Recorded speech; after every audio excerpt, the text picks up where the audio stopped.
tiene que darse en el caso en concreto y no en abstracto.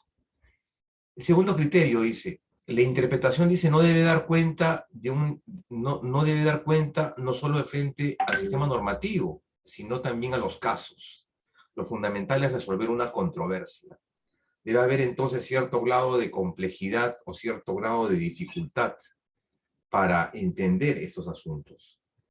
Y es que por ello es que la interpretación tiene de por sí una serie de trampas, una serie de conceptos, digamos, ciertamente contradictorios, que se resumen en dos elementos. Número uno, quién, el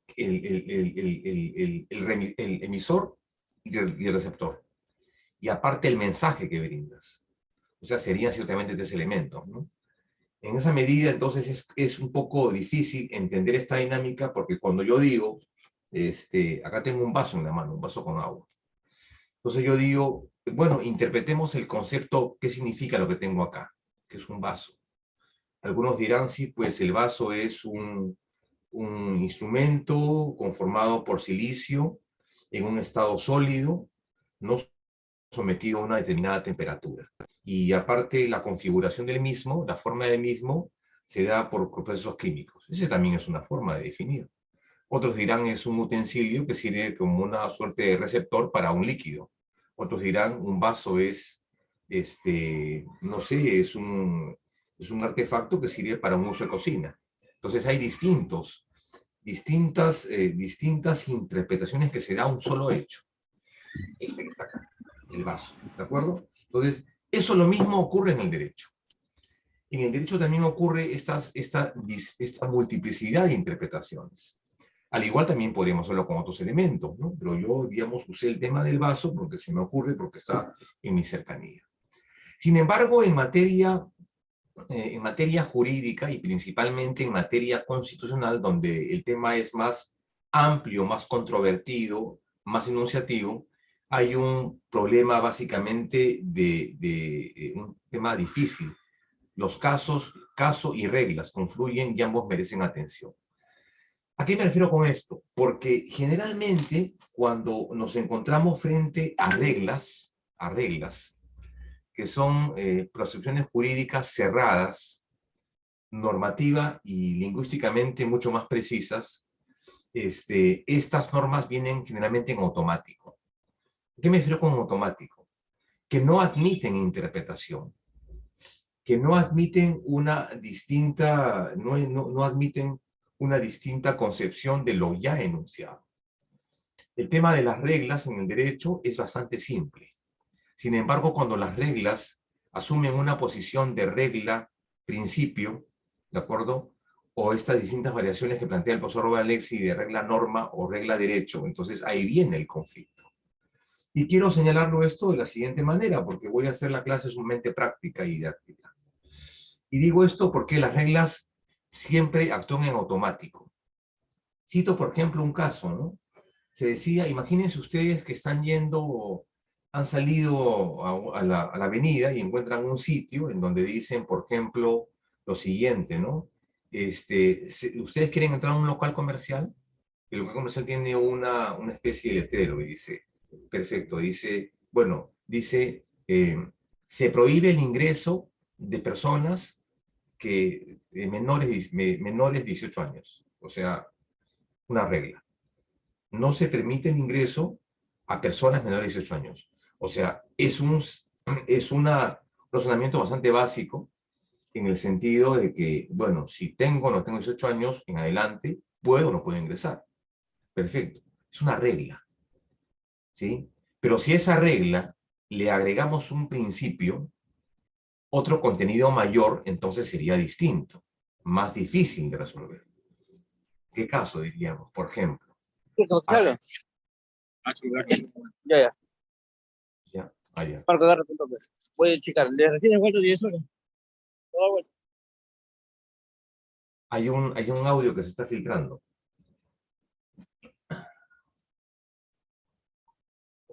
Entonces le decía, imagínense que hay un letrero que diga, ¿no? Se prohíbe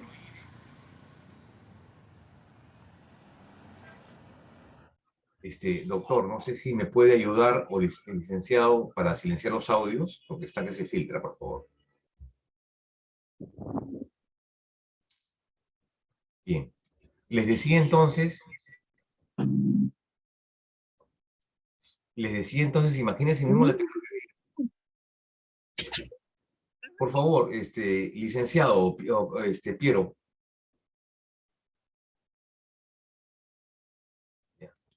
Bien.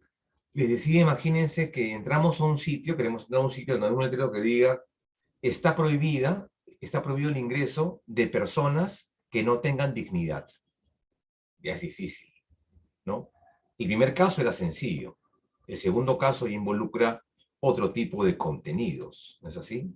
Entonces, el problema básico en la interpretación como actividad tiene que ver, número uno, el hecho de que las reglas se interpretan, digamos, en un sentido cerrado y los principios en un sentido abierto.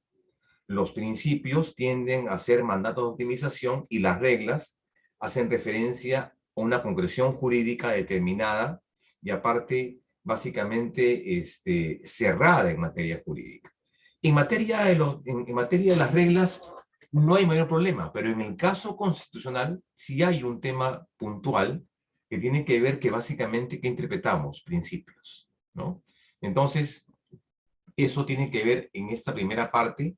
Y aquí he agregado esto. Los casos difíciles son generalmente actos de verdadera creación de reglas que se adecúan para dar respuesta razonable a los casos propuestos. Los casos difíciles. ¿Cómo se resuelven los casos difíciles en materia de argumentación? El profesor Robert Alexi hablaba acerca de eso, ¿no? Y él decía que los casos difíciles no tienen una respuesta correcta, tienen una respuesta materialmente posible. Entonces yo digo, claro, un tema difícil, ¿cómo se resuelve? Esos casos difíciles que tenemos generalmente en el despacho, en el juzgado, en el día a día, ¿no? Bueno, claro, porque esos casos están ciertamente impregnados de principios, los cuales son difíciles de resolver. Las reglas no, las reglas son fáciles, las reglas se atañen al procedimiento. El principio se atañe a lo que debe ser y no lo que es. En esa medida, la interpretación tiene, pues, digamos, inserta un primer elemento de problemática. ¿Por qué? Porque plantea un problema de emisor, receptor y mensaje, en principio. Algunas preguntas básicas para entender la labor de la interpretación, que significa el determinar el sentido conforme y correcto conforme a. La interpretación es eso, determinar el sentido correcto conforme en relación a. Bueno, acá tenemos algunas 5 preguntas para entender un poco este fenómeno a modo de lluvia de ideas. Una primera pregunta es, ¿qué es interpretar? ¿Qué significa la palabra interpretar como verbo? No como actividad, sino como verbo. ¿Qué significa la palabra interpretar? La interpretación, acá tenemos un criterio en doctrina, es la real inteligencia recta y dice, es la verdadera y recta y provechosa inteligencia de la ley según su letra y razón, a fin de determinar el sentido, el verdadero sentido. Quiere decir que la interpretación como verbo, ¿de acuerdo? Es eso, la determinación del sentido correcto, conforme o con respecto a. Como verbo, no como actividad, sino como verbo. Claro. Entonces, esto es un concepto amplio en relación a las distintas manifestaciones de la interpretación. La interpretación tópica, la jurídica, la hermenéutica, la interpretación ratio legis, la interpretación histórica, inclusive a la interpretación constitucional.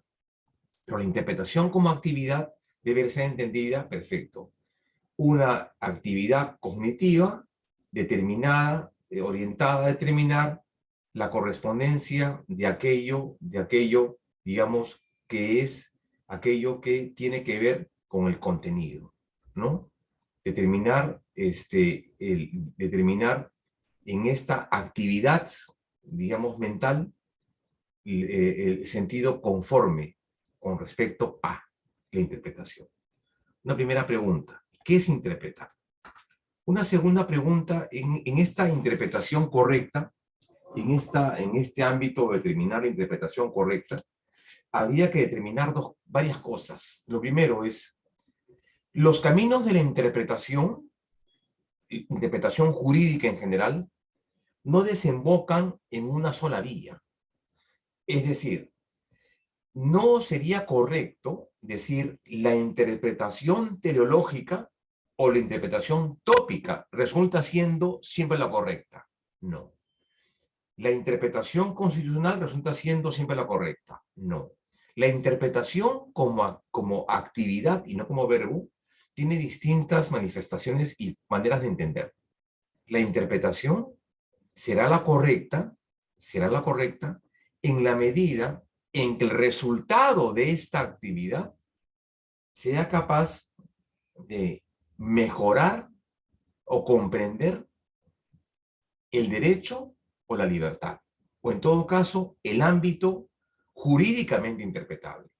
Yo, en ese sentido, podría optar por una interpretación distinta, tópica, hermenéutica, legislativa, exegética, no importa, histórica o funcional o institucional, no importa. El hecho es que como consecuencia de esta labor interpretativa de la interpretación, yo desemboque a un insumo, el producto, y que el producto sea un producto mejorado o ampliado. Esa es una premisa básica para entender la interpretación. No importa qué modelo asumas, ¿de acuerdo? No importa. El hecho es que, como consecuencia de esta labor, la interpretación como producto debe ser un producto mejorado o ampliado. Y además, dos criterios más.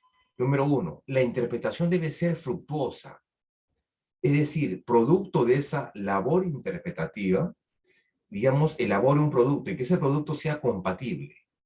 Porque si tú vas a interpretar, por interpretar no sirve. Tienes que interpretar para ampliar el contenido del derecho o de la libertad, digamos, hablando de términos jurídicos. Y número dos, es que toda interpretación debe ser una interpretación previsora. Debe traer como consecuencia la resolución de un conflicto o de una controversia, digamos, propiciando una paz social. ¿De acuerdo? Ese es el tema de la interpretación. A ver, ¿qué más viene? Interpretación única. A ver, ¿qué más viene? Perfecto. ¿Qué es interpretar? Acá tenemos un pequeño gráfico que dice, claro, estamos hablando en el sentido de que la labor de interpretación es una labor propia del juez.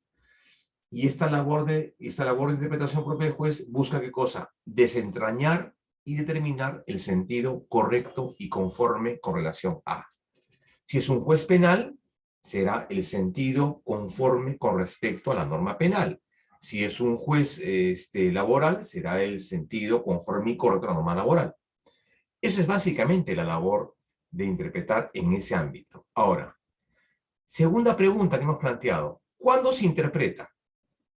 ¿Cuándo es necesario interpretar?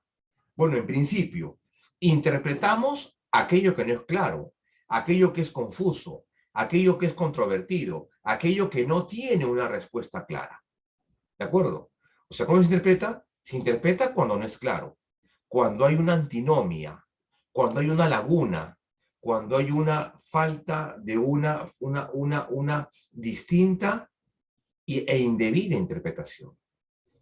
Cuando interpretamos, cuando el texto no es claro. Por ejemplo, en materia constitucional es usual que la presencia de las llamadas antinomias, ¿no? Las antinomias son abiertas contradicciones en el texto de la Constitución. Cito algunas. Por ejemplo, la Carta Política dice, ¿no? Toda persona tiene derecho a la vida. Pero más adelante te dice, claro, la vida puede ser cesada. La pena de muerte está contemplada en la Constitución. Entonces, sí tenemos, por un lado, una disposición positiva y una disposición negativa.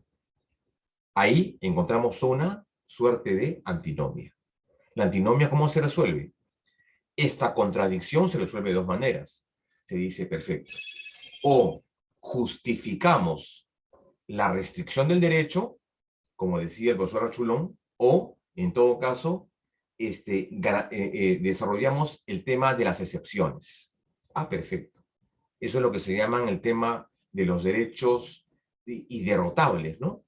Posiblemente garantizamos el derecho a la vida por sobre todo, y esto y los demás derechos ceden, y los demás cede, o en todo caso, nos enfocamos a las restricciones de los derechos fundamentales. Antinomias, abiertas contradicciones en el texto de la Constitución. Ahí es necesario interpretar, ¿de acuerdo? La norma no está clara, la norma no es precisa, la norma está sometida a una antinomia, o la norma, digamos, tiene una vaguedad semántica, ¿no? Una vaguedad semántica. Y por lo tanto, la interpretación debe corregir o determinar ese sentido conforme con respecto a. ¿De acuerdo? Y digo con respecto a, puntos suspensivos, con respecto a la materia. ¿De acuerdo? Porque cada materia, cada ámbito del derecho tiene obviamente su interpretación debido correspondiente. Bien, tercera pregunta. ¿Para qué se interpreta? ¿Para qué interpretamos? ¿Interpretamos para qué? Para aclarar el concepto. Interpretamos para determinar el sentido conforme y correcto. Interpretamos para darle a nuestro entender, a nuestro razonamiento, cierto grado de logicidad o de justificación formal. ¿Para eso interpretamos? Para darle un sentido correcto. ¿De acuerdo? Ahora, la siguiente pregunta es, ¿cómo se interpreta? Ah, bueno, es un tema distinto, ¿no? Acá tenemos, ¿qué se interpreta? Acá tenemos acá. ¿Qué se interpreta? Enunciados, disposiciones legales, acciones y circunstancias, o también se interpreta hechos, ¿no? La muerte de alguien, la muerte natural o la muerte violenta, o una enfermedad que interesará determinar si fue espontánea o provocada. Eso es en el ámbito eminentemente literal, ¿no? El tema de la interpretación de hechos. Pero lo importante acá es la interpretación de los principios, que es lo que ciertamente es un tema conflictivo en materia de la argumentación, y digo de la argumentación constitucional. Bien, quiero enfocar más el tema el día de hoy a la interpretación, ya no de los hechos, ya no, digamos, la interpretación, la tópica, la hermenéutica, la exegética, la literal, sino la interpretación que puede involucrar reglas y principios, ¿de acuerdo? Que es lo más complicado, que es lo más difícil en esta materia, y digamos, al menos en la materia constitucional, que ciertamente a veces trasciende otros ámbitos. Y digo esto porque estamos el día de hoy plagados de estas cosas. Estamos plagados de estas cosas, estamos plagados de situaciones en las cuales, más allá de la pandemia, que ya estamos superando, ya estamos, digamos, saliendo de este asunto, obviamente esto ha traído como consecuencia debates y dilemas jurídicos muy fuertes. El tema de la interpretación de los principios, ¿no? De los principios frente a las reglas. A ver, quiero ver, por ejemplo, algunos temas al respecto. Interesante. Esto que está acá que me parece importante y que es básicamente tres posiciones: la posición del profesor Robert Alexi, la posición del profesor Ronald Working, ¿no? Que hablaban acerca de esto, de este conflicto entre reglas y principios, y que es básicamente, digamos, una situación conflictiva el día de hoy, digamos, en materia jurídico-constitucional. ¿Por qué? Porque el tema de las reglas y los principios, digamos, a pesar de que ya pudiera ser entendido como un tema resuelto, no es así, es un tema todavía a la fecha vigente, ¿no? A ver, por ejemplo, conflictos de reglas y principios numerosos. A ver, por ejemplo, veamos un caso de reglas y principios. A ver, no sé, hay un caso, por ejemplo, que se dio hace 3 años, hace 1 año y medio, en el Tribunal Español, que planteaba lo siguiente, ¿no? Decía, planteaba lo siguiente: era una persona que vivía en España y que este señor era un musulmán, ¿no? Que tenía que concurrir ciertos días a la semana a la mezquita para hacer, digamos, la labor de oración, la labor religiosa. Y bueno, ¿qué había pasado? Que había pasado que en el mundo y en España se había declarado esta suerte de inamovilidad, este enclaustramiento en domicilios, y no se permitía la salida de personas de su domicilio. Entonces sí tenemos un conflicto aparente de principios, ¿no? Derechos y principios, obviamente. ¿Cómo justificamos eso? ¿Qué es más importante? ¿Qué es más importante? La actividad de este señor que tiene que que tiene que concurrir una vez a la semana a una mezquita para hacer su acto de oración, o en todo caso, el estado de emergencia que digamos que está vigente por temas de salud. En principio, dos derechos en conflicto, ¿no? Entonces, ahí es lo complicado. ¿Cómo es que asumimos una restricción mayor a la otra?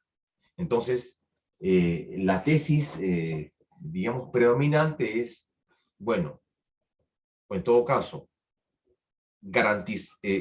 reforzamos la restricción y decimos, claro, el derecho fundamental a la libertad religiosa puede ceder por un tema de sanidad o de salud, o en todo caso, el otro es perfecto, es justificamos la restricción, digamos, argumentamos la excepción versus fundamentamos o reforzamos la excepción.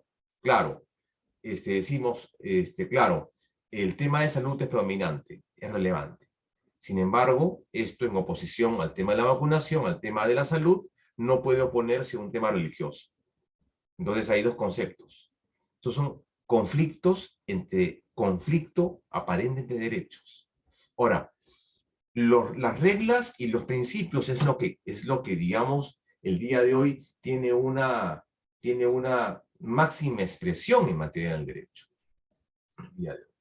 Porque hay definitivamente mandatos del Estado y derechos fundamentales que están en conflicto. Entonces, frente a ellos debemos dar una posición clara y precisa.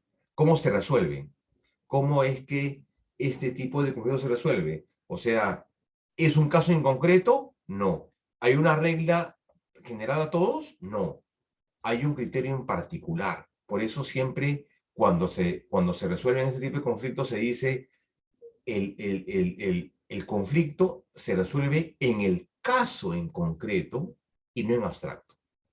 En el caso en concreto y no en abstracto. Entonces tenemos acá algunos criterios. Dice, los principios no proporcionan razones concluyentes o definitivas, dice, como las reglas, sino razones prima facie. Claro, las reglas, queridos amigos, actúan en automático. Las reglas, decía, el profesor Chulón decía, las reglas son un golpe, así. O sea, no puedes entrar. No puedes entrar. Hace algunos años, por ejemplo, no sé, yo recuerdo que antes de la pandemia, y un día, estando en el centro de Lima, en la ciudad de Lima, quería ir a un juzgado, pero me acuerdo que estaba yo con Jimmy con zapatillas, y decía ahí, solo se puede entrar no se permite el ingreso con zapatillas y con jean, sino con terno. Ah, una regla. Y la regla me golpea acá. O sea, las reglas operan en automático. ¿De acuerdo? Los principios no. Dice, los principios tienen una dimensión de peso o importancia que las reglas no tienen. Claro. ¿Por qué? Porque los principios están sometidos ¿a qué? A una determinada validación. Las reglas, por eso el profesor Rogalexi decía, ¿no? Un principio es lo que debe ser. El enunciado a futuro, lo que debe ser. La regla es lo que es. Entonces, claro, el principio tiene una dimensión de peso en conflicto con una regla. La regla se aplica de manera, digamos, general y no hay mayor discusión, ¿no? Entonces ese es un tema también interesante. Dice, los principios son mandatos de optimización, es decir, ordenan que algo se realice en la mayor manera posible. Perfecto, está bien. Son mandatos de optimización que tienen que ver con aquello que debe ser versus las reglas, que es aquello que es. Bien, y dice, pues finalmente dice, no, las reglas jurídicas son objeto de interpretación y los principios lo son de la ponderación. Claro, la ponderación tiene que ver con qué. O sea, los principios son contenidos jurídicos complejos, mandatos de optimización que están sometidos ¿a qué? A la ponderación. Mientras que las reglas son objeto de interpretación. Aquí entonces, para aclarar un poco el tema, la interpretación como actividad está destinada a determinar los contenidos de los derechos. Repito, la interpretación está destinada a determinar los contenidos de los derechos. La ponderación como actividad está destinada a determinar los pesos específicos de los derechos en un eventual conflicto entre reglas y principios. Y vamos a ver más adelante el llamado test de proporcionalidad, o lo que dicen algunos en test de proporción, está destinado a determinar el margen de discrecionalidad que asume el Estado o la entidad cuando tiene que restringir, limitar o eliminar derechos fundamentales. Son tres, digamos, actividades distintas: interpretación, ponderación y test de proporción. En ese sentido, entonces, hay que establecer este tipo de casos. Perfecto. Principios y reglas, separación semántica, entendido desde el punto de vista semántica. Regla, norma con alta claridad semántica y cierta concreción. Claro, la regla es precisa, clara, contundente. Los principios, norma con baja claridad semántica y cierta generalidad. Nuestra constitución política del Estado está plagada, pues, de principios, ¿no? La persona humana es el fin supremo de la sociedad, el derecho a la salud es un derecho universal, el Estado se compromete, la dignidad humana, en fin. Nuestra carta política está plagada de principios, ¿no? De aquello, digamos, que es el óptimo, digamos, el óptimo, es decir, aquello que no puede ser cuantificable, que es lo que debe ser. El fin del Estado, que tenemos una separación semántica entre principios y reglas. Principios y reglas, perfecto. Acá tenemos otro criterio más, el profesor Varalexi, que es el que plantea la tesis, ¿no? Con el profesor Robert Working.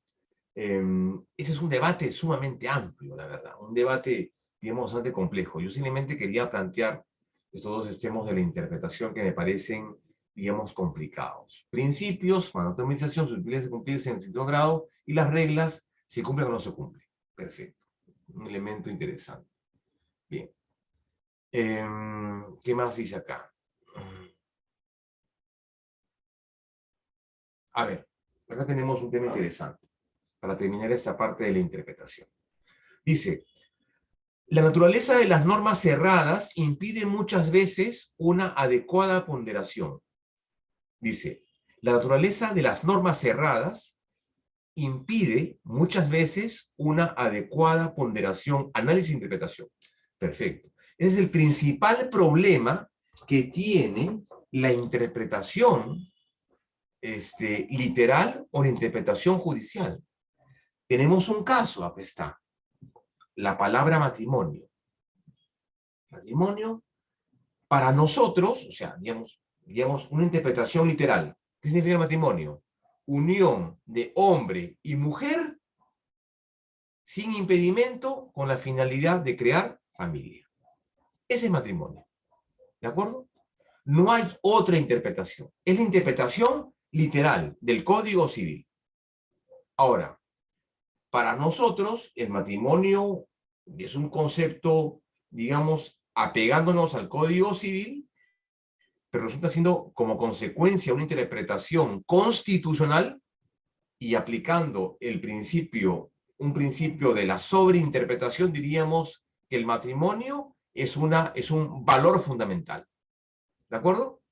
Para el derecho civil es una institución, para un civilista será un contrato, ¿no? Para un abogado normal será, digamos, un acuerdo, para un sacerdote será un sacramento, pero para nosotros es un valor fundamental. Perfecto. Pero para nosotros, desde una visión, digamos, en modo sobreinterpretación de la Constitución, será ¿qué cosa? Un valor fundamental. Entonces, ahí tenemos un concepto interesante. La naturaleza de normas cerradas impide muchas veces la interpretación. Igual, por ejemplo, en materia penal, o sea, hay términos que no pueden ser interpretados solo y únicamente por el ámbito de una interpretación exegética y literal. Por ejemplo, el tema del asesinato, del homicidio. ¿Qué significa homicidio? Yo diría, interpretación literal, homo caedere, homo hombre, caedere matar, homicidio, quitar la vida de un ser humano desde un postulado injusto, doloso y demás. No hay otra interpretación digamos que cabría ahí. Es la interpretación penal, la legal. Ahí no cabe interpretación constitucional. Ahí no cabe una interpretación abierta. El homicidio es como es. Igual, por ejemplo, el parricidio. Aquel homicidio cometido, digamos, por sujetos determinados. ¿Qué interpretación cabe ahí? Ninguna, salvo la penal. Una interpretación exegética. Entonces, hay algunos tópicos, algunas parcelas del derecho que solamente pueden ser interpretadas desde el punto de vista, digamos, de la interpretación exegética, la literal, la judicial.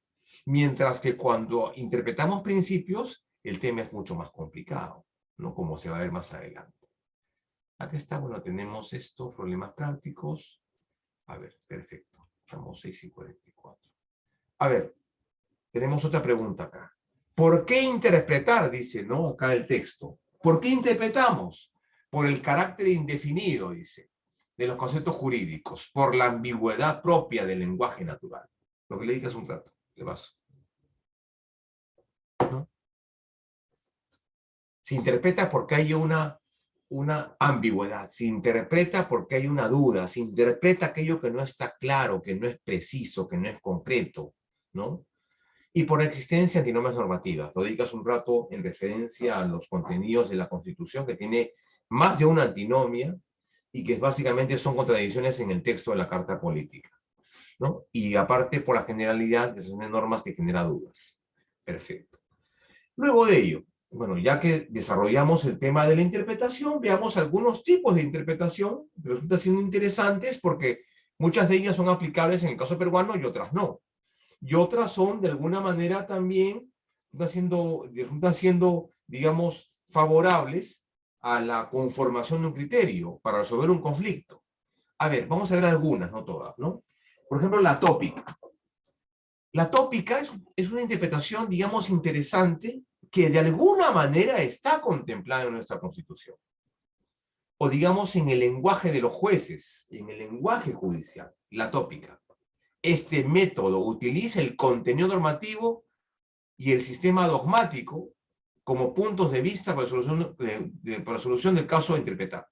Tópico. El tema de tópico, ¿dónde viene? Topo, lugar. La interpretación tópica es una interpretación, digamos, del lugar, ¿de acuerdo? Que tiene que ver con una interpretación vinculada a los hechos propios del lugar. Vean ustedes, lo que pasó hace 2 o 3 días en Cajamarca, no sé si se acuerdan ustedes esta digamos, conducta de rondas campesinas que secuestraron a mujeres y las llevaron a un lugar para hacer una suerte de castigo comunal, ¿no? Algunos han argumentado y han dicho, claro, la justicia comunal, ¿no? La justicia comunal, la justicia comunal, la justicia rural, la justicia de las comunidades nativas y campesinas tiene definitivamente una presencia importante en la constitución política del Estado, ¿no? Al menos está regulada como tal. Sin embargo, y dice siempre y cuando estas rondas campesinas, estas rondas campesinas, dice, no afecten derechos fundamentales. Entonces, claro, se crean estos sistemas de interpretación para el caso en concreto. Para ellos seguramente no es delito. Dentro de su jurisdicción, dentro de su conocimiento, dentro de su costumbre. Es el topo, el lugar. Topo viene de la palabra, del vocablo topoi, lugar, ¿de acuerdo? Entonces, se ha hecho efectivamente. Hay que entender que la justicia, que la argumentación tiene que ver también con un tema, obviamente, de un tema de costumbre, de un tema de localidad, de un tema territorial, obviamente. ¿Es importante? Sí. Digamos, se ha hecho más de una vez el tema, este tema de una interpretación tópica, ¿de acuerdo? Tópica institucional. Esta que está acá, solamente voy a dar algunas, no por tema de tiempo. La interpretación institucional concibe a la Constitución como un material normativo que debe ser trabajado en un sentido concreto, sin desconocer el material sociológico de la realidad. Importante posición. ¿Por qué? Porque esta interpretación institucional es la que, por ejemplo, le permitió en algún momento, por ejemplo, dice, sin desconocer la realidad social. Perfecto. ¿Recuerdan ustedes algunos casos en los cuales se han visto, por ejemplo, casos, o digamos, digamos, se han resuelto casos en virtud de un tema social? O sea, ¿se han visto casos o no? En los cuales la argumentación tiene que ver, perfecto. O sea, la Constitución es norma normarum, ¿no? Fuente de fuentes, fuente única, fuente primera. Pero, y ella no puede desconocer el tema sociológico de la realidad, o sea, no puede desvincularse con la sociedad. ¿Han visto o no han visto? Claro que sí, yo recuerdo dos casos. Número uno, por ejemplo, voy a dar solamente dos casos, y seguramente estará sometido a discusión, a debate, más adelante o en este momento. Por ejemplo, cuando el Tribunal Constitucional vio en su momento, por ejemplo, el tema del incremento de los pasajes, vía una acción de inconstitucionalidad. ¿Qué dijo? Bueno, es evidente, dijo, es evidente que el pedido de los transportistas para determinar el incremento de los montos del pasaje tienen un sustento en la cuestión económica, incremento de combustibles, lubricantes y demás. Perfecto. Pero también dijo el tribunal, hay que analizar y tomar en cuenta el contenido social. ¿Cuál es el contenido social? Y expresó su punto de vista, dijo, claro, el concepto de que deben existir por lo menos tarifas diferenciadas para estudiantes, para personas normales y aparte para, digamos, determinados plexos. Me refiero a estudiantes universitarios, ¿no? Y escolares. Entonces, es un tema social. Definitivamente es un tema social. En el cual el tribunal dijo, perfecto, o sea, hay un tema normativo y hay un tema eminentemente de una cuestión, digamos, social, de una cuestión sociológica que el Estado debe digamos, por lo menos tomar en cuenta, ¿no? Es un caso. Otro caso, por ejemplo, en el tema social. ¿Cuál podría ser? A ver, digamos ustedes. A ver, son 42 participantes, ¿ah? Interesante. A ver, no sé, algún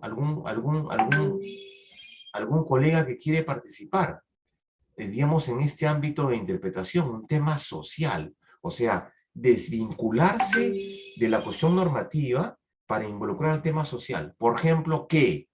Por ejemplo, digo, ¿qué? ¿Ah? ¿Cuál es un tema social que el tribunal, que el TC, por ejemplo, ha desarrollado, por ejemplo, en materia de sentencias, involucrando un tema, por ejemplo, vamos a ver, medio ambiente, digamos, temas diversos? ¿Mm? A ver, ¿algún comentario al respecto de lo que hemos comentado?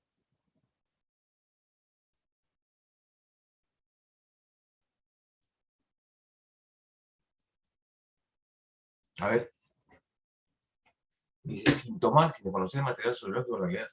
Bueno, ¿cómo qué, por ejemplo? A ver, yo cité uno, otro más. ¿Habrá o no?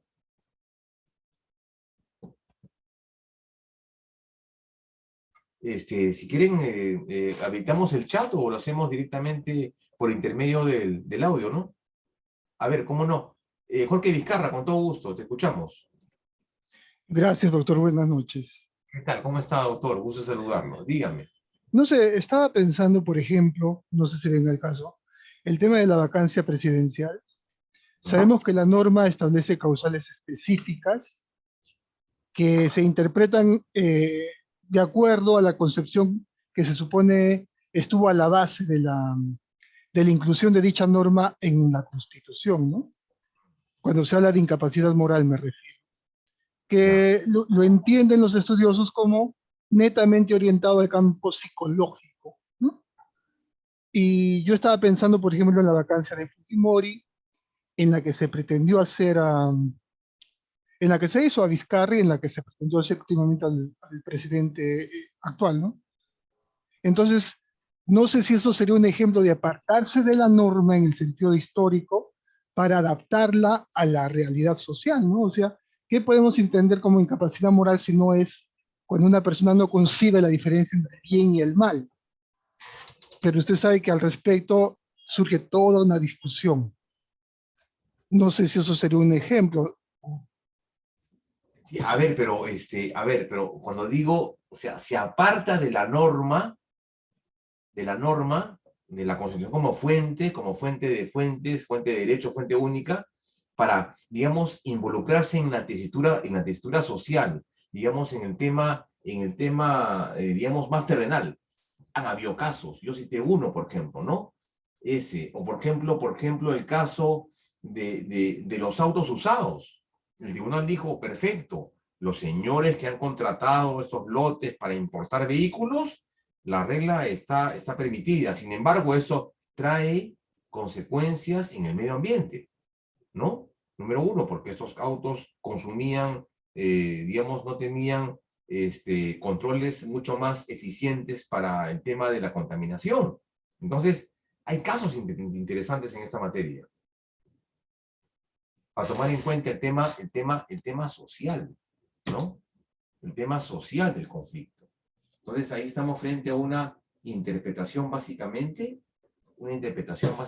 institucional, que es interesante, ¿no? Y en la cual el tribunal, más de una oportunidad, digamos, se ha vinculado con ella, ¿no?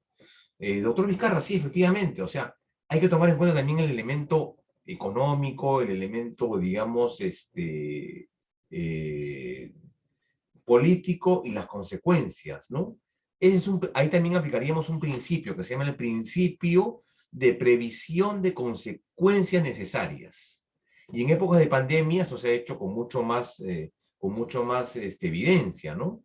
O sea, los efectos de una decisión judicial frente a un tema, digamos, emblemático, que puede traer como consecuencia a futuro un cambio de política económica. Y eso tiene que ver este tipo de interpretación, la interpretación.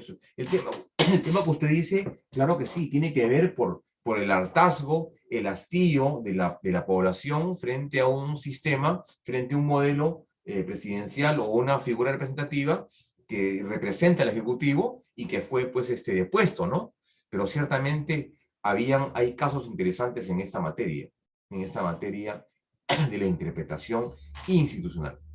Bien, ya tenemos otra. Esta es la interpretación literal o también la interpretación ratio leyes, ¿no? Es una la interpretación, digamos, basada en la subsunción.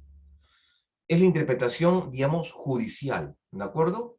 El proceso de interpretación consiste en averiguar lo que la norma denota mediante el uso de reglas lingüísticas del lenguaje escrito. Lo que hacen generalmente los jueces ordinarios, los jueces penales, ¿no?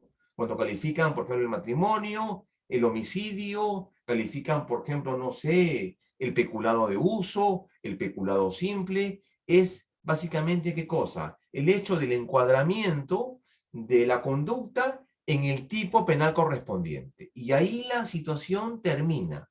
Pero no hay mayor posibilidad en el caso en concreto, realizar una interpretación distinta, ¿de acuerdo? La interpretación literal, es decir, esta adecuación, repito, la adecuación de la norma en el caso en concreto, la correcta correspondencia del tipo,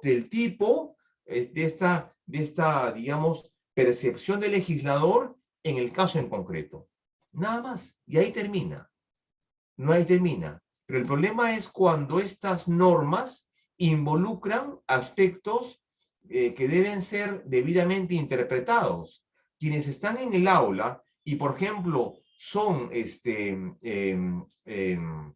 jueces penales, por ejemplo, había un caso, voy a dar dos casos interesantes en esta materia, porque lo que quiero es generar un espacio de discusión entre ustedes que permita un mayor conocimiento. Dos normas. En el Código Penal, hace muchos años, había una norma que decía lo siguiente, ¿no? Decía, si una persona, y si algún juez penal está en el público, en la audiencia, por favor, acláreme el asunto o comparta su opinión, pero decía lo siguiente, decía, si una persona realiza tocamientos indebidos a otra persona es un delito, ¿de acuerdo? Perfecto, ahí no tenemos ninguna duda. Sin embargo, había un artículo añadido a ese que decía, si realizamos tocamientos indebidos a una persona decía, más adelante decía, de una moral intachable, o de moral cuestionada. Entonces, uno dice, ¿qué significa moral cuestionable o intachable? O sea, ahí no tiene pena. Moral intachable, o una moral cuestionada. O también podríamos decir, de dudosa reputación. Entonces, yo digo, ese es un término que podríamos determinar en virtud de una interpretación rato leís. No. Una interpretación literal, no. ¿Qué se entiende por una moralidad intachable, por ejemplo?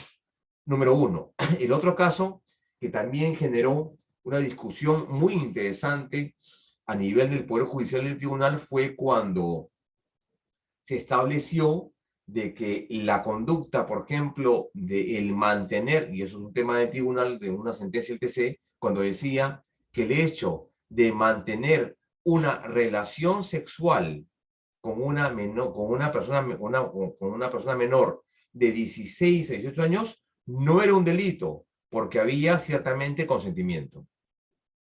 El consentimiento tiene que ser entendido, también entiendo, ¿no? Una perspectiva social, no eminentemente jurídica, ¿no?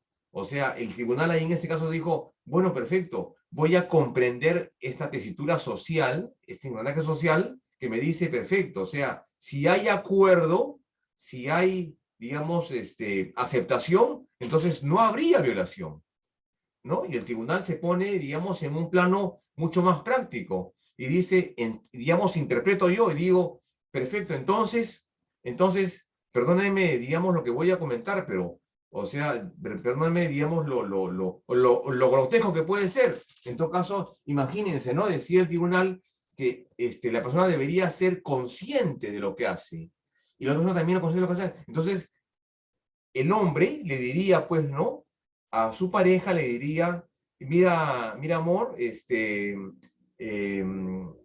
quiero comentarte que en virtud de la sentencia del Tribunal Constitucional que me exige un pleno conocimiento de voluntades, entonces quiero pedir tu consentimiento a efectos de tener intimidad contigo y que esto posteriormente no se considere como delito. O sea, eso es dado. Es un absurdo, ¿no? Eso es básicamente el tema de la decisión social. No sé qué opinarán los colegas. A ver, no sé, doctor, ¿qué le parece a usted, doctor Vizcarra? Está por ahí. Me pareció un comentario atinado de su parte. O sea, ¿eso es correcto? ¿Esa sentencia del TC es correcta en esos términos? Digamos, de decir, en los temas la intimidad, el tener intimidad con personas de minoría de edad, siempre y cuando hubo consentimiento, entonces hay no delito, ¿no? Es un tema también discutible. Tendría que verse en su contexto, digamos, en su perspectiva, ¿no? ¿De acuerdo?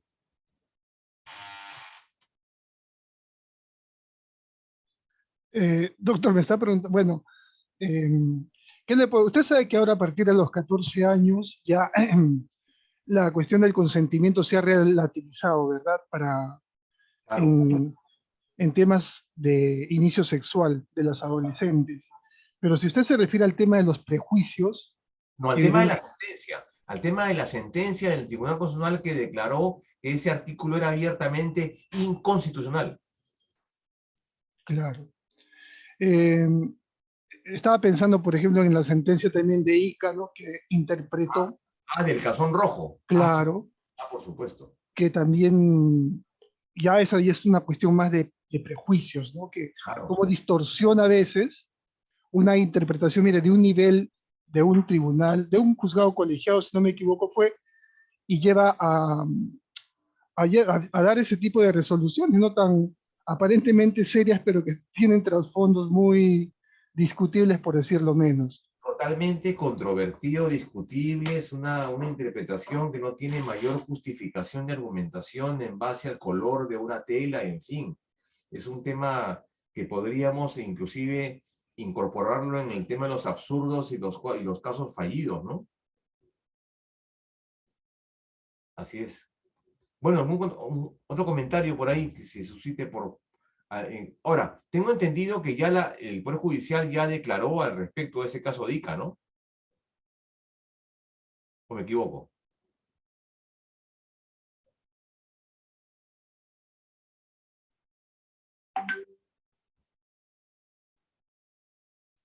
¿Está por ahí?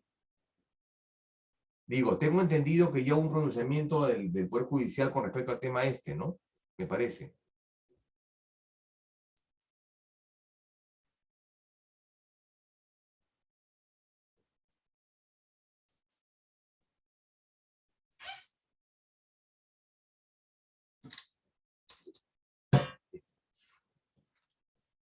Pasemos. Continuemos entonces con la interpretación.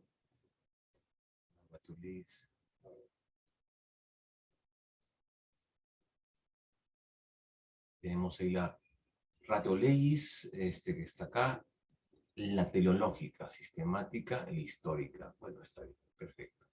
Hablemos un poco de la interpretación. Bueno, aparte de las que ya he señalado, de la interpretación alternativa, de la tópica, existe también la interpretación ratio legis, la interpretación gramatical o exegética, que es la que usa el Poder Judicial generalmente, y la interpretación teológica, que es la interpretación con respecto al fin. Cuando decimos telos, nos referimos al fin, ¿no? Es una interpretación que también se usa y que coadyuva la interpretación constitucional. Pero, digamos, la más importante y la que quería solamente señalar en sus contenidos es esta interpretación constitucional.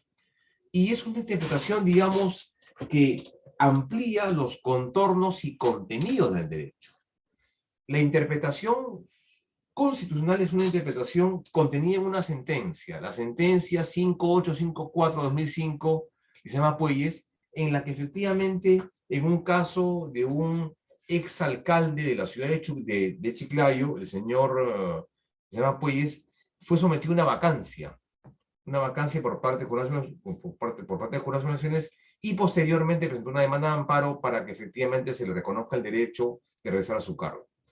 Y ahí el tribunal entonces planteó el tema de la posibilidad de que se pueda plantear un tema de amparo frente a una decisión del Jurado de Elecciones que, de conformidad con el artículo constitucional, ese artículo decía que una decisión del JNE era irreversible, definitiva, última instancia, y contra ella no procedía ningún recurso. El tribunal dijo todo lo contrario, ¿no? En virtud de esa estructura que planteó en su momento en esa sentencia y que desarrolló, digamos, de manera primigenia el concepto de la llamada interpretación de la Constitución.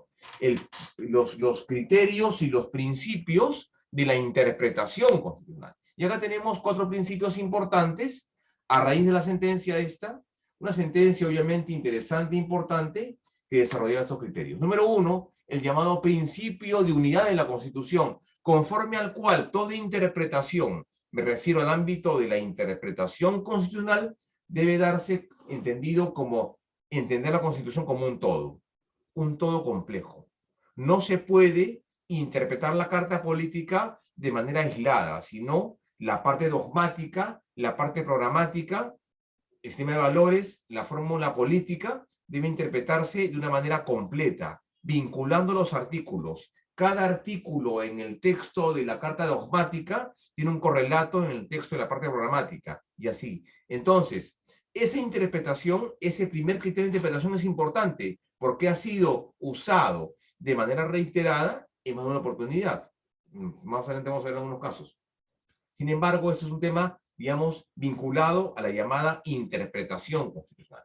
El segundo criterio es este, el principio de concordancia práctica, en virtud de la cual toda aparente tensión entre las propias disposiciones debe ser resuelta optimizando su interpretación, es decir, sin sacrificar los valores, derechos o principios concernidos y teniendo en cuenta que estamos frente a una imposición orgánica. ¿Qué significa? Claro, las funciones, competencias, atribuciones de los poderes públicos tienen que ser, digamos, sometidos a un concepto de un mayor nivel de colaboración, y la interpretación que haga el tribunal no puede, pues, menos que no debe sacrificar, ¿no? Estos principios y derechos expresados en el texto de la Constitución, digamos, como competencias. Es decir, el respeto de que los poderes públicos, los llamados OCAS,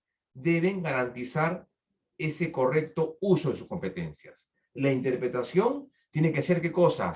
Previsora y fructuosa. Previsora en el sentido de prevenir conflictos y a la vez también solucionarlos. Y fructuosa en el sentido que el fruto de esta interpretación debe por lo menos traer como resultado un producto adecuado, un producto correcto en los términos de la Carta Política. Segundo principio. El tercer principio tiene que ver con esto, el principio de corrección constitucional. Le dice que este principio exige al juez que al efectuar su labor interpretativa no desvirtúe funciones ni competencias que la Constitución ha asignado a cada órgano, a cada OCA. ¿Qué significa? Esta suerte de, digamos, potestatio vindicatis de los poderes públicos. La interpretación constitucional debe, por lo menos, garantizar el correcto uso de facultades y competencias, sin desvirtuarlas, sin desnaturalizarlas y aparte promoviendo el correcto ejercicio de sus competencias. ¿De acuerdo? Bien. Un tema también interesante que se ve a partir de un proceso en específico que se llama el principio competencial, el proceso competencial, que tiene por finalidad eso, garantizar el ejercicio correcto de las competencias y funciones al interior del texto de la Constitución. El siguiente es el principio de función integradora. El producto de la interpretación solo podrá ser considerado como válido en la medida en que contribuya a integrar y pacificar. Es decir, garantizar y resolver un conflicto o una controversia que propicie no la paz social, sino que garantice el orden público. Ahí tenemos una abierta discusión con el proceso, ¿no? Porque el proceso constitucional tiene por finalidad garantizar ¿qué cosa? Elementos de orden público, no temas particulares, no temas de paz social, sino garantizar el orden público. ¿De acuerdo? Bien. Acá tenemos algún cuadro, a continuación, de los principios, por un lado, los principios de interpretación y por otro lado, los llamados criterios orientadores. Acá tenemos unidad de la Constitución, concordancia práctica, función integradora, fuerza normativa, y tenemos a otro lado los criterios interpretadores, que son criterios que coadyuvan a la interpretación constitucional, que son la presunción de causalidad, la concordancia, la razonabilidad y la preferencia de los derechos humanos, o también conocido como esta posición interesante que se llama el preferred positions, la posición preferente de los derechos humanos en el conflicto. Un tema también interesante, poco desarrollado en materia de jurisprudencia constitucional. Perfecto, acá tenemos algunos casos. Bien, vamos al siguiente caso, al siguiente tema, este que está acá. El llamado test de proporción. Acá voy a entrar a un tema ciertamente complicado, difícil de desarrollar. Yo generalmente este tema lo desarrollo en 3, 4 sesiones. Pero por tema de tiempo voy a tratar de hacerlo lo más, digamos, sencillo, digerible y comprensible. ¿De acuerdo? Sin antes preguntar al público si alguna pregunta, alguna duda al respecto de los 40 alumnos que tenemos en la sesión. Bastante público, la verdad. ¿Alguna pregunta del público?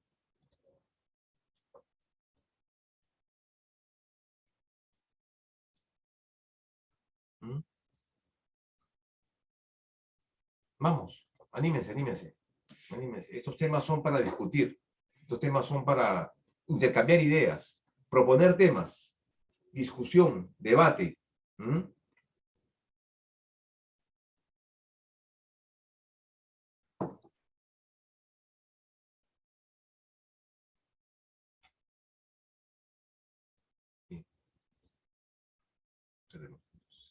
Bien. Entremos entonces a esta parte del llamado test. ¿Qué le alude el tema del test de proporción? ¿Qué le sugiere? Es un tema en el cual obviamente el día de hoy es una técnica de resolución de conflictos. Es una forma en la cual, digamos, la justicia, entre comillas, o en primer término, la justicia constitucional, resuelve conflictos, ¿no? En primer lugar, diría que históricamente y desde el punto de vista de doctrina, el test de proporción se utilizaba para resolver principios, históricamente. Digamos, leyendo al profesor Robert Alexi y más maestros. Pero posteriormente ya se incorporó esa técnica para resolver conflictos entre derechos. Entonces, hay ahí, la primera precisión es que eso se utiliza para resolver conflictos entre principios y principios y derechos y viceversa. ¿De acuerdo? Entonces, una técnica que tiene que ver con la resolución de conflictos en materia constitucional. Pero ciertamente es importante porque ahora es usado por jueces, ¿no? Los jueces, cuando resuelven temas de prisión preventiva, cuando los jueces ven temas penales, ¿no? Inclusive en el ámbito, repito, incido en esto, los jueces en el ámbito de sanciones también lo aplican. Y el ámbito administrativo también lo aplica. Si no lo aplica, debería aplicarlo. El tema de la proporción. Este test de proporción, que es básicamente, repito, una técnica argumentativa, es una técnica argumentativa destinada a garantizar el correcto ejercicio de los derechos, número 1, y número 2, determinar y reducir ostensiblemente el margen de discrecionalidad del Estado cuando éste restringe, limita o castiga. Bien, en este sentido, yo debo advertir, en primer término, que existe una primera confusión, porque el Tribunal Constitucional, cuando maneja esta tesis, digamos, técnica argumentativa, lo hace sobre la base de, digamos, de varios antecedentes. Y digo esto porque cuando he tenido oportunidad de conversar con jueces del Poder Judicial, me han dicho que ellos tienen su propio criterio de argumentación, o sea, ellos tienen una técnica ya asumida y planteada para ejecutar este test de proporción. Sin embargo, les voy a plantear este test de proporción, que es lo que ha desarrollado el tribunal, digamos con algunas variantes o variables, en el caso en concreto. Un primer criterio, y hablaba acerca de eso, tiene que ver con esta sentencia, la sentencia 0010-2002, en la cual el tribunal entiende que este llamado test de proporción, el test de proporción tiene que ver con un test de pluralidad complementaria, para complementar o para fundamentar o justificar el principio de la proporción. La proporción, el día de hoy, es entendido conforme lo ha establecido el TC, en un principio del derecho, la proporción. ¿De acuerdo? Bien. Entonces, sobre esa base, este principio, este primer criterio del principio de entender la proporción como un principio general del derecho, nos lleva a entender de que, claro, por lo menos, ¿qué cosa implica? ¿Implica qué cosa? Exigencias concretas de una justicia material.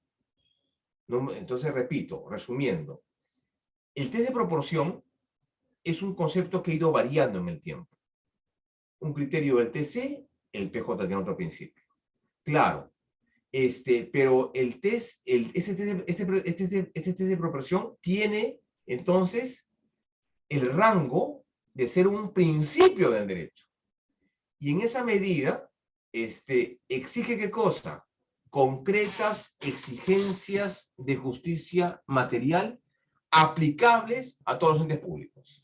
O sea, todos los entes públicos deben aplicar este test, digamos, para resolver el tema que tiene que ver con el caso en concreto, cuando estén, digamos, de por medio, principios y principios, derechos contra derechos, derechos y principios, y viceversa. El primer caso fue el caso Ambev, y acá lo tengo, acá está situado, en el cual el propio tribunal desarrolla este concepto, caso Ambev Perú, un tema que tenía que ver con el tema de dos empresas, Ambev, una empresa cervecera, y Bacus también otra empresa cervecera, y que el tribunal dijo lo siguiente, ¿no? Claro, la dimensión sustancial del debido proceso abre las puertas para un control no solo formal, sino que incide en el ámbito de contenido de la decisión del Estado constitucional. Es decir, eleva el tema de la proporción a un principio de derecho. ¿De acuerdo? ¿De acuerdo? Entonces, hay varios criterios a tomar en cuenta. Bien, ¿cuáles son estos contenidos de este test de proporción? Quiero citar un caso emblemático a partir del cual el tribunal desarrolla este caso. Bueno, hay varios casos, ¿no? Pero un caso emblemático, que duda cabe, el caso, digamos, el caso insignia en materia del test de proporción, repito nuevamente, yo desarrollo este caso, el tema de proporción, en 4 o 5 sesiones, porque es ciertamente sumamente complicado desarrollar esto en una sesión de unos 15, 20 minutos. Sin embargo, yo voy a tratar de, digamos, precisarlo, al menos en sus etapas, en sus contenidos. Número 1, citemos el caso Ambev, Calle Las Pizzas. Un caso interesante, digamos, bastante mediático y sencillo para su comprensión. Comerciantes de la calle Las Pizzas, en una avenida situada en el distrito de Miraflores, que cuestionaban vía un proceso constitucional de que la municipalidad de Miraflores, vía una ordenanza, había dispuesto la restricción del horario de atención, tomando en cuenta una evidente situación de afectación al orden público, ¿no? Entonces, la municipalidad dispone de que el local de la calle Las Pizzas, esa cuadra en específico, debía recibir restricciones en horario. Básicamente es eso, ¿no? Entonces, eso era, digamos, parte de la demanda, parte, digamos, de los alegatos, de acuerdo de lo que se desprende del expediente, ¿no? Dice, claro, ¿no? O sea, habían dos extremos. Por un lado, el derecho al trabajo de los conductores propietarios de estos locales o negocios en Las Pizzas, y por otro lado, los vecinos de la comuna que, digamos, demandaban un tema de seguridad o tranquilidad. Derechos, libertades y además también valores fundamentales en conflicto. Ese es el caso en concreto, a partir del cual entonces desarrollaremos el tema de este test de proporción. Perfecto. Entonces, yo diría, aquí está. A ver, aquí voy a agarrar un azul. ¿Proporción o ponderación? ¿Proporción o ponderación? ¿Qué deberíamos aplicar? ¿Proporción o ponderación? en este caso en concreto? Ustedes tienen entre manos este caso. Digamos ya no un caso acá en Lima, sino por ejemplo en Chincha o en Cañete. Hay una avenida que tiene una actividad comercial sumamente intensa, de día y noche, y hay un tema de los vecinos que quieren plantear. ¿Qué aplicaría? ¿Proporción o ponderación? Son dos métodos distintos, ¿eh? ¿Qué aplicaría? Porque a partir de eso planteemos el caso en concreto. A ver, pregunto. ¿Ponderación o proporción? Pregunta para todos. ¿Qué aplico? ¿Qué aplico? Pregunta. ¿Ponderación o proporción? A ver, algún voluntario, un comentario. ¿Ponderación o proporción? A ver qué dice. En el caso que empiece, ¿qué aplico? ¿Ponderación o proporción?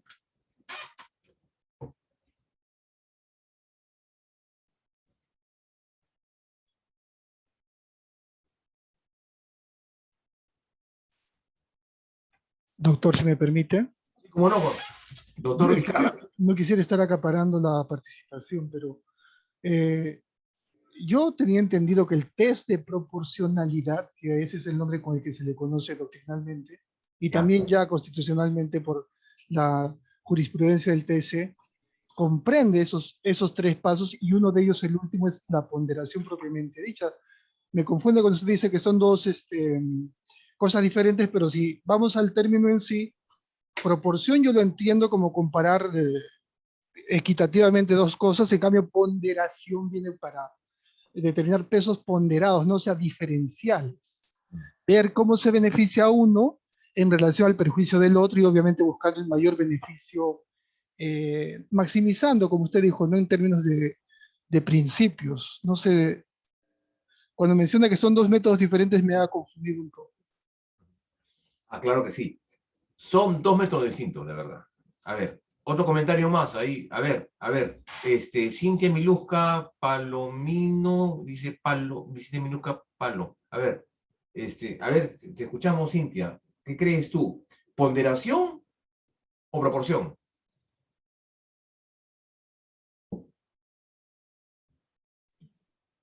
Buenas noches. Considero que debe ser ponderación porque estamos frente pues a dos derechos distintos, entonces hay que ponderar y ver en realidad pues en este caso de la falla de las pizzas pues qué derecho pues prevalece sobre el otro. Claro, entonces no sería proporción, sino sería ponderación. O sea, deberíamos utilizar un test de ponderación y no proporción.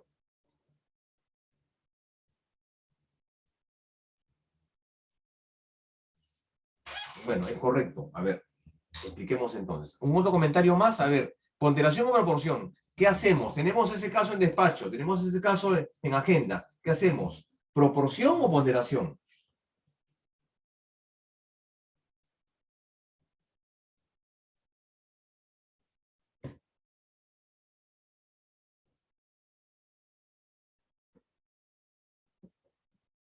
Abro micrófonos.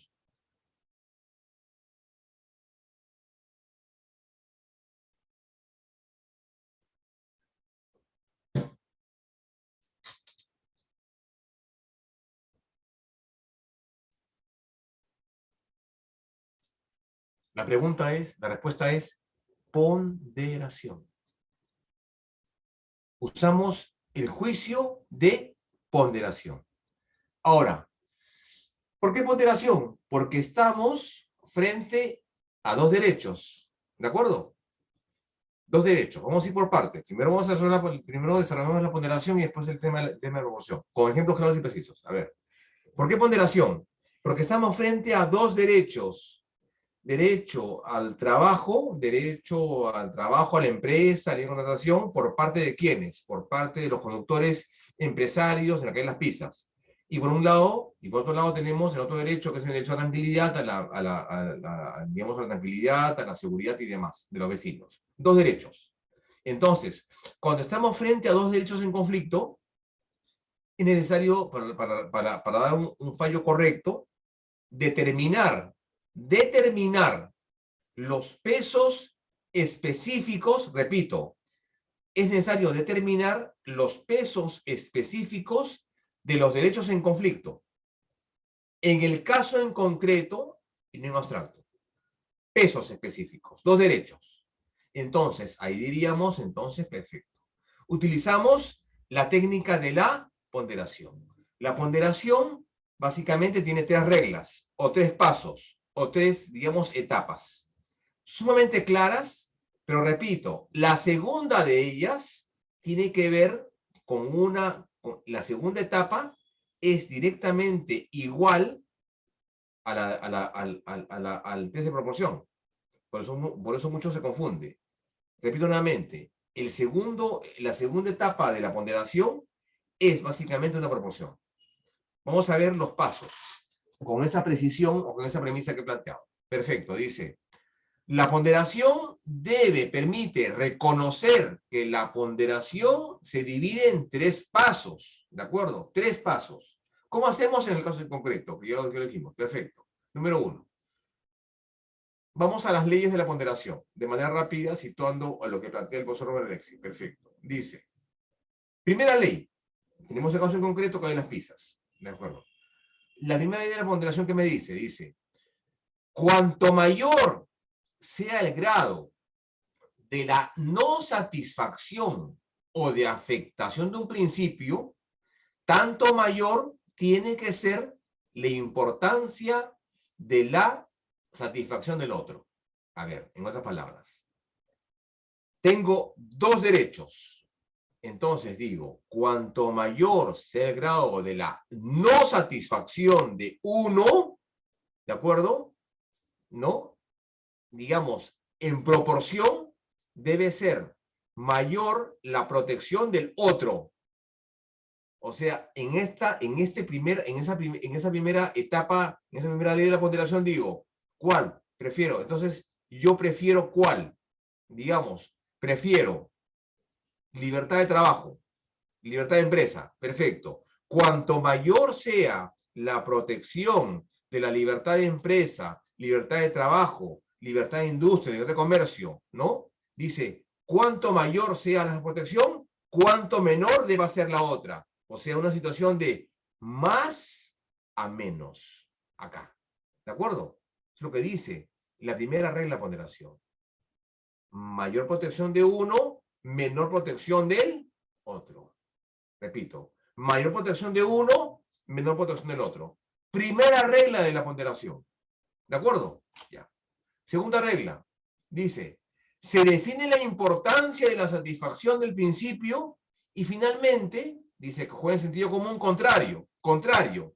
Dice, perfecto. Dice lo siguiente. Entonces, dice, debe definirse si la importancia de la satisfacción del principio contrario justifica la afectación o no satisfacción del otro. Perfecto. ¿A qué se refiere eso? Perfecto. Vean a qué se refiere. Perfecto. En el primer caso, hemos visto, se prevalece, se protege. ¿Cuál es? Libertad de empresa. Frente, digamos, a tranquilidad pública. Entonces, la segunda regla me dice lo siguiente. Perfecto. Esta protección que le voy a dar a este derecho se mantiene, pero la desprotección del otro derecho no debe quedar o no debe ser asignada a un nivel intenso de restricción, sino debe ser leve o moderada. Quiere decir, esta ponderación no debe convertir en impracticable el derecho que estamos afectando, sin perjuicio de que el derecho que hemos optado para ser protegido esté garantizado. O sea, el otro derecho en cuestión no debe quedar desprotegido de manera intensa, sino leve. Quiere decir que deben tomarse en cuenta, por ejemplo, la atención a los usuarios, por ejemplo, debe garantizar la protección ciudadana. Perfecto, así garantizamos este derecho. O sea, no privilegiar de tal manera o de tal intensidad que el otro se convierta en ¿qué? En impracticable. segunda regla de la ponderación, ¿de acuerdo? Que es básicamente el llamado test de idoneidad en el caso del test de proporción, ¿de acuerdo? Por eso se confunde mucho. Segundo paso. Tercer paso, la carga de la argumentación. ¿Qué pasa o qué ocurriría si ambos derechos son iguales? O, en todo caso, repito o preciso, no es posible proteger uno o proteger otro, porque ambos son del mismo nivel, la misma intensidad. Ambos requieren la misma protección. Ahí se da un empate. ¿Y el empate cómo se resuelve? O sea, no puedo, digamos, no puedo desproteger uno ni otro. Ambos son derechos fundamentales. Ambos son derechos que requieren por parte del Estado un nivel óptimo de protección. Ambos implican límites del legislador. Ambos son derechos fundamentales. ¿Qué hago? Entonces, en ese caso, ¿qué hago? Aplico la carga de la argumentación. Ahí habrían dos posibilidades. Alexi dice lo siguiente, claro, en este caso hay derechos, ¿de acuerdo? Digamos, en el ámbito de cada ordenamiento jurídico que tienen prioridad. Yo diría, algunos derechos tienen prioridad frente a otros. Yo diría entonces, por ejemplo acá, libertad, igualdad jurídica son razones más fuertes. O sea, lo que se llama en doctrina los derechos irderrotables. Aquí, estos derechos no pueden ceder ante ningún otro derecho. Estos derechos básicos, elementales, igualdad y seguridad jurídica, frente a otros. O sea, es la famosa tesis de la irderrotabilidad de los derechos. Algunos derechos deben ceder siempre. Número uno, acá está, primera tesis. Y la segunda tesis, que tiene que ver con una teoría de derechos fundamentales, nos dice, perfecto, en ese caso de empate, ¿qué tengo que aplicar? La famosa carga de la argumentación. ¿Qué significa? Incorporar al debate o a la discusión ya factores, digamos, no endógenos, sino exógenos. O sea, por ejemplo, diría, perfecto, el tema de la seguridad en este caso es importante en este contexto y no en el otro contexto. El tema económico es importante frente al otro contexto. Prima. O sea, en otras palabras, yo diría, en este caso en concreto, ¿cómo rompemos esa carga de argumentación? Perfecto. Número uno, esta famosa, digamos, razones más fuertes, ¿no? Algunos derechos están por encima de otros siempre. Y la otra forma, más práctica, diría entonces, sentido común, ¿no? Bueno, Miraflores es un distrito pudiente en el cual se privilegia ¿qué cosa? ¿El tema de la seguridad o el tema del comercio? Yo diría comercio, claro. Pero en otro distrito, por ejemplo, Callao, Villa Salvador, Comas, Los Olivos, en el cual la seguridad es más importante que el comercio, entonces diría, claro, por cuestiones de seguridad ciudadana, de comercio, de coyuntura, diríamos que debería ceder uno al otro. El tema de la seguridad frente al tema del comercio. Razones ya no, o sea, serían razones, digamos, no jurídicas, sino metajurídicas, que están en un contexto económico, político, social, para resolver ese conflicto. Esa es la ponderación. Derecho contra derecho. ¿Qué se requiere? Determinar el peso específico del derecho para evitar ¿qué cosa? Esa colisión. ¿De acuerdo?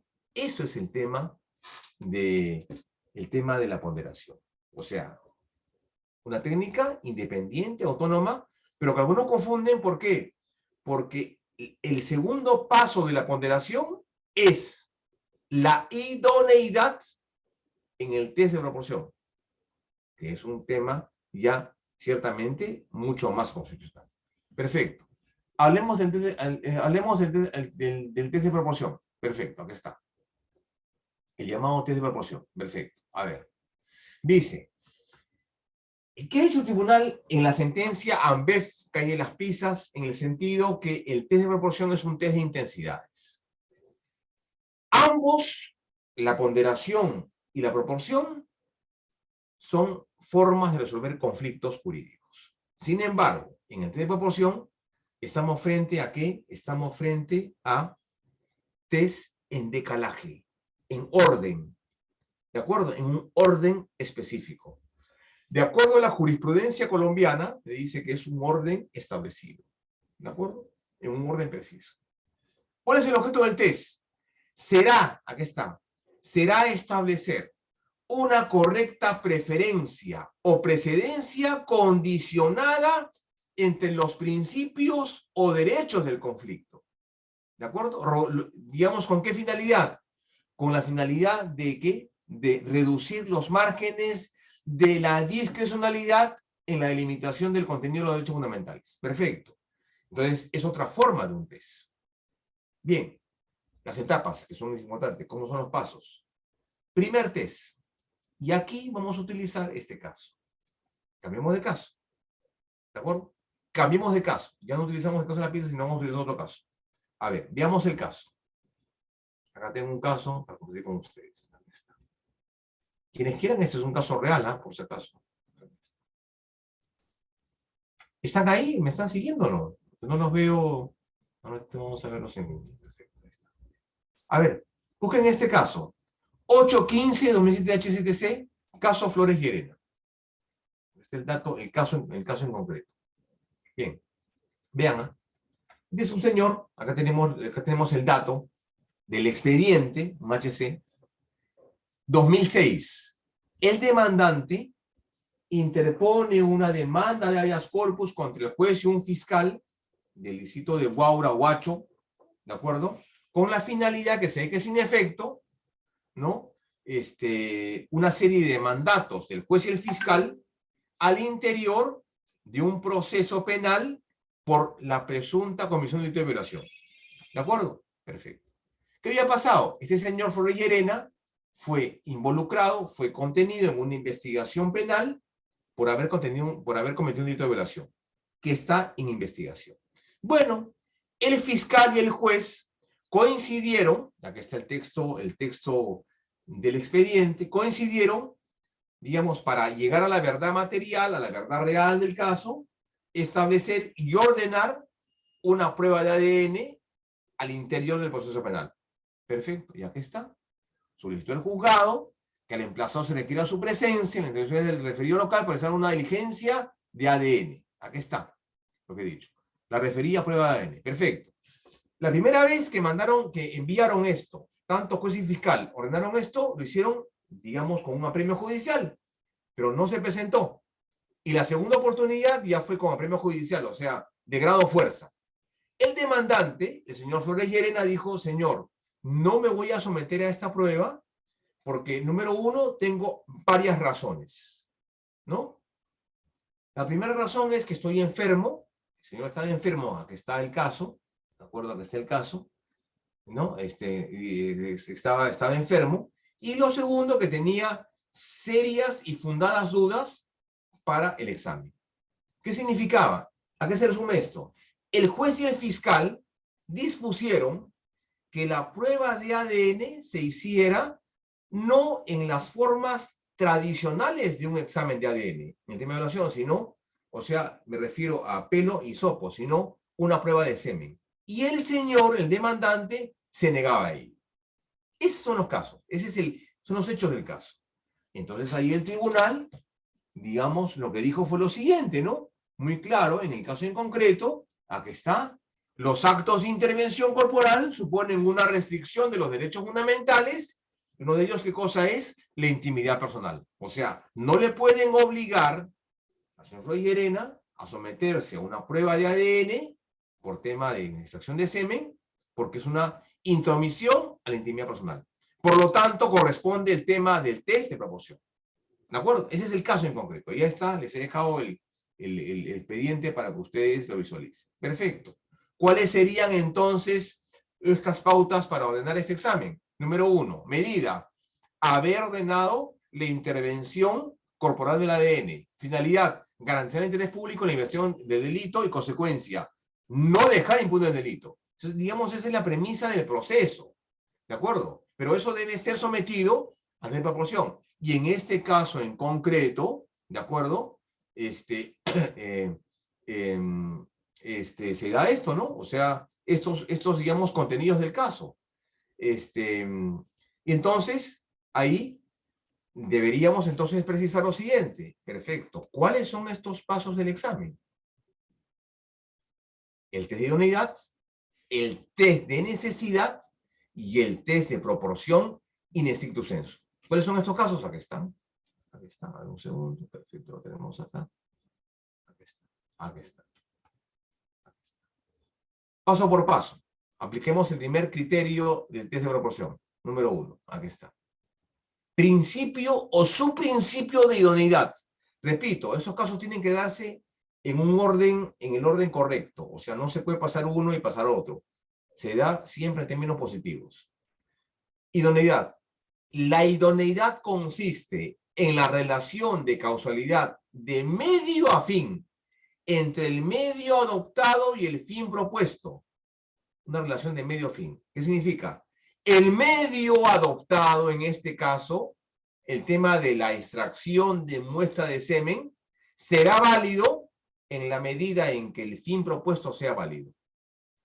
Ahora bien, si el medio no es válido, el fin no es válido. El fin es válido, queridos amigos. El fin es válido. O sea, el fin es de resolver este caso, el caso de la violación, pero el medio no es el correcto. Entonces, por lo tanto, en este ámbito no pasa. En este ámbito no pasa esta parte del test. El fin es el correcto. El medio no es el válido. Y el tribunal dijo, toda intromisión a la intimidad personal es violatoria de los derechos fundamentales. Por tanto, el medio no es válido. Primer criterio, no pasa. Digamos, en términos didácticos, siguiendo con la premisa. Segundo criterio, principio de necesidad. Busca examinar si existen otros medios alternativos al optado, que no sean gravosos o al menos de menor intensidad. Obvio, ¿hay otra forma de determinar esa cierta responsabilidad? Sí. Menos optar por medios alternativos, menos invasivos, menos gravosos, menos afectantes a la libertad individual. ¿Lo había? Sí, por supuesto. ¿Cuál era? Hisopo, o pelo, o cuestión capilar. O sea, el juez y el fiscal tenían medios alternativos. El examen se decía, por lo tanto, en este ámbito tampoco pasa. Si el primero no pasó, la demanda es fundada. En el segundo caso también es fundada, aunque no debió pasar. Pero nuevamente, por términos explicativos o didácticos o pedagógicos, lo estoy señalando. Entonces, perfecto, dice, es una relación de medio, dice, entre medios, medio. No pasa, no se admite. La medida es arbitraria y, por tanto, inconstitucional. Siguiente, el tercero, perfecto. Y ya este es el más importante, el principio de proporción en sentido estricto. ¿Qué dice? Dice, se establece así una relación proporcional, según lo cual dice, cuanto mayor es la intensidad de la intervención o afectación del derecho, tanto mayor ha de ser el grado de realización o del fin constitucional. ¿Qué significa? Claro, el medio, en este caso yo diría, perfecto, vamos a afectar este derecho con la finalidad de garantizar el proceso, no, pues, no. O sea, en este ámbito, obviamente también, esta etapa del test está, digamos, debería ser descartado desde el principio, pasando por la idoneidad, pasando por la necesidad y pasando por el test, digamos, en estricto, ¿no? En sensu, que es la parte más importante, ¿no? Estamos hablando acá el grado de afectación, digamos, el grado de afectación debe estar en concordancia con el grado de realización del fin constitucional. En este caso no se da. Garantizamos digamos, la vigencia del proceso, que debe llegarse a la verdad, pero a esos medios, obligando al señor a una prueba de semen, no, ¿verdad? Ese es básicamente el famoso test de proporción. Nuevamente, aquí está el caso en cuestión, el expediente 815-2007 HC, caso Flores y Arena. Bien, ¿alguna pregunta con el público, con el mayor grado? 39 personas en el público, con el mayor grado, estamos a su disposición.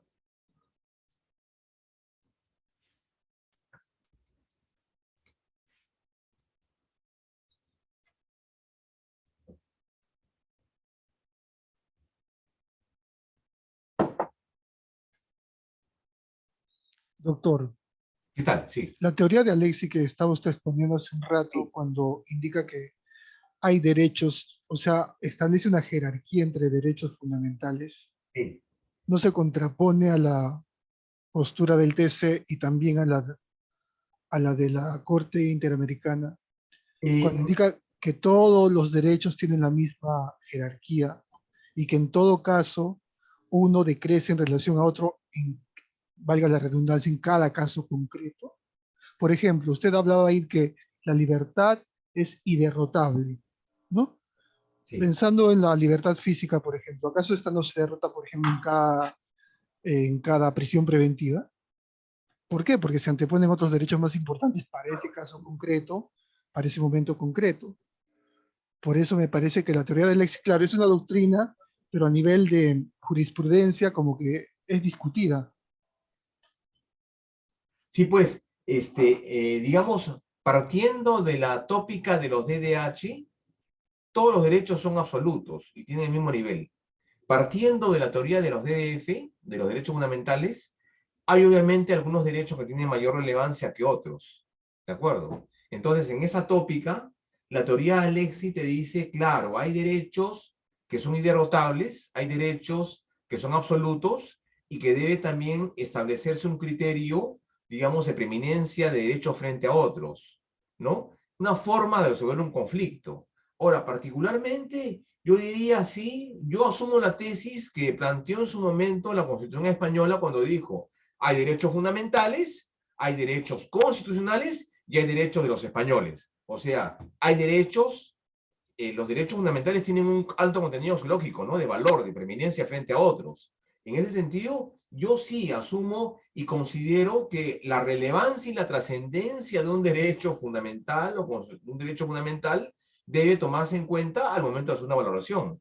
Pero esto, repito, tiene que hacerse en el caso en concreto. Alexi, Working, planteaban esa tesis, digamos, de manera contradictoria, el profesor Manuel Atiencia, el profesor Moreso, hablaban también, contribuían a ese debate. Por eso es un tema complicado, es un tema, digamos, sumamente controvertido, discutible el hecho de hablar de principios, de reglas y la preeminencia frente a una y otras.